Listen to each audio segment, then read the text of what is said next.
Oxford just has its own character. You feel part of a really small, strong community, and yet there are all these epic, grand buildings and these huge parks and these big greens, and it's just a lovely, lovely place to live in the world, and which probably why it's so expensive.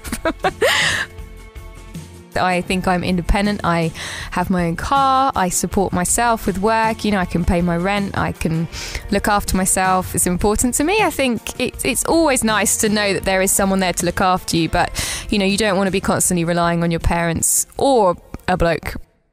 I absolutely love Twitter. I kind of fell out of love with Facebook, but the photos will always be very, very useful. My friends just had a baby, and to be able to watch the baby, you know, because they live in London and we live in Oxford, and it's nice to be able to see what she's doing by looking, essentially stalking her on Facebook. I cook in my spare time, I eat in my spare time, I like to go out and meet friends. I'd say the last 3 years I have just must have hit that patch where it's been wedding central. Like earlier on this year, 5 weekends, 4 weddings. I think some of my friends think I'm the sort of person that would go and run for the bouquet, but no, having been to weddings and seen how embarrassing it is when people do make an obvious go for the bouquet, things happen in their own time when they're meant to happen, and they happen for a reason, and you can't force anything. My spare cash I like to spend on whatever beauty product happens to catch my eye when I'm in Boots, which is quite regular. I always really look forward to my next holiday, and you kind of count down to getting away again. And sometimes I go away with the fella, but it's also really nice to get away with all the girls and just have a real break. Sometimes I feel like throw my hands up in the air. I know I can count on you. Sometimes I feel like saying, Lord, I just don't care, but you've got the love I need to see me through.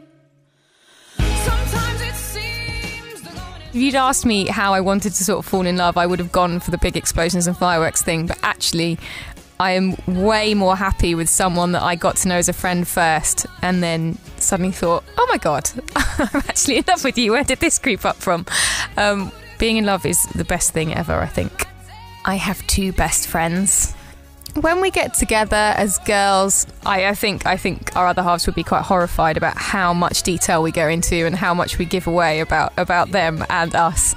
And we will quite easily talk for half an hour about what we've had for lunch, or you know, someone will have something new on and we'll say that's an amazing ring or bag or top, and where did you get that from? And then that'll be another half an hour purely on shopping. It's quite easy to waste time chatting.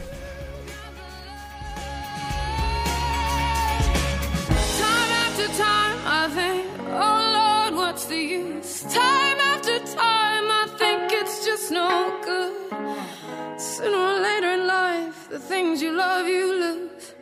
But you've got the love I need to see me through.